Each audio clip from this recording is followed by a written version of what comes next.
Good morning, students. How are you? Fine, thanks, children. Welcome to RPS online classes. प्यारे बच्चों, हम लोग standard 7 का हिंदी रोली चैप्टर 20 पढ़ेंगे। कविता गोपाल व्यास जी द्वारा रचित न जाओ शहरों की ओर, न जाओ शहरों की ओर, जिसके कवि हैं गोपाल व्यास। आप सभी अपने समक्ष पाठ्य पुस्तक निकाल लें प्यारे बच्चों। प्रीवियस क्लासेज में भी हम लोग गोपाल व्यास जी द्वारा रचित न जाओ शहरों की ओर पाठ का ही अध्ययन किया था। पुनः हम लोग गोपाल व्यास जी द्वारा रचित जो ये कविताएं हैं, इसमें जैसे कि हम लोगों ने पढ़ा था कि पिछले कुछ वर्षों में गांव के लोगों में शहरों की ओर पलायन करने की प्रवृत्ति अत्यधिक मात्रा में बढ़ी है। इसके पीछे मात्र और केवल मात्र ग्रामीण लोगों का शहरों के प्रति आकर्षण और गांव की प्रतिकूल परिस्थितियां प्रमुख कारण है। अब ये जो पलायन से हमारी ग्राम्य संस्कृति को बहुत खतरा उत्पन्न हो गया है।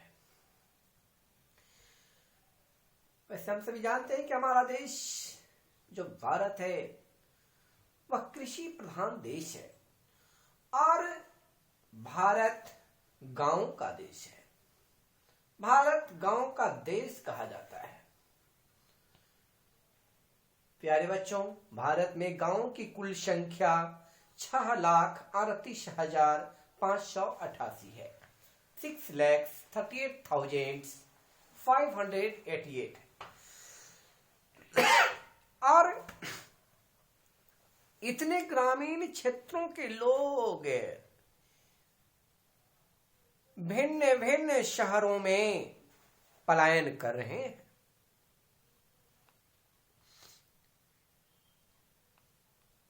प्रीवियस क्लासेज में हम लोग पढ़े थे कि अगर गांव यूं ही खाली होते रहे तो हमारी सभ्यता और संस्कृति लुप्त हो जाएगी।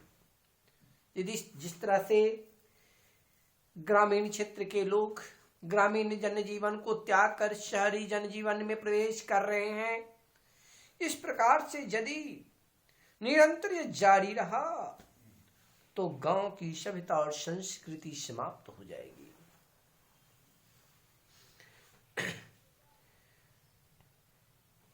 कौन जोड़ेगा लोकगीत, कौन करेगा त्योहारों का स्वागत। लोकगीत और त्योहारों का स्वागत करने की जब बात आती है प्यारे बच्चों, तो आप लोगों को भी यह एहसास होता होगा कि जब बचपनावस्था में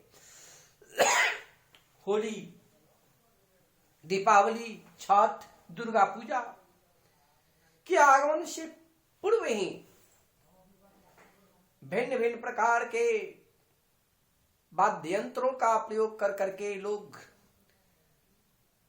गान वादन में जुट जाते थे।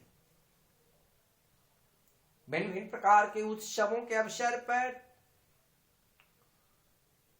घर की महिलाएं, पुरुष भिन्न भिन्न प्रकार के लोक गीत का आयोजन करते थे। शादी विवाह यज्ञोपवीत संस्कार के उपलक्ष्य में, मुंडन के उपलक्ष्य में भी भिन्न भिन्न प्रकार की देवी देवताओं से जुड़े सांस्कृतिक कार्यक्रम और लोकगीतों का आयोजन किया जाता था। तो ना जाने ऐसी स्थिति रह जाएगी कि गांव के लोग जब शहरों की ओर पलायन कर जाएंगे तो कौन उनका स्वागत करेगा। खेतों की रौनक भी तो न रहेगी। और खेत खलिहानों में जो कृषक वर्ग के लोग अपने खेतों में, किसान को अन्नदाता कहा जाता है, तो कृषक वर्ग के ही लोग नहीं रहेंगे। ग्राम्य जीवन में ही यदि नहीं रह पाएंगे तो ग्रामीण क्षेत्रों के खेत खलिहानों में कौन फसलों को उगाएंगे, फसल उगाने वाले रह पाएंगे। सुनो मेरे गांव के गोपालों, हे गोपाल, ये ग्राम्य जीवन में जीवन यापन करने वाले गोपाल, सुनो, गांव को खाली कर न जाओ शहरों की ओर, एक ग्राम गोपाल। इस प्रकार से ग्रामीण जन जीवन को त्याग कर शहरों की ओर न जाओ, शहरों की ओर न जाओ, ऐसी अनुभूति दिलाते हुए गोपाल व्यास जी ने लोगों के बीच ग्राम्य जीवन, ग्राम्य संस्कृति के बारे में अध्ययन कराने का बोध कराए हैं।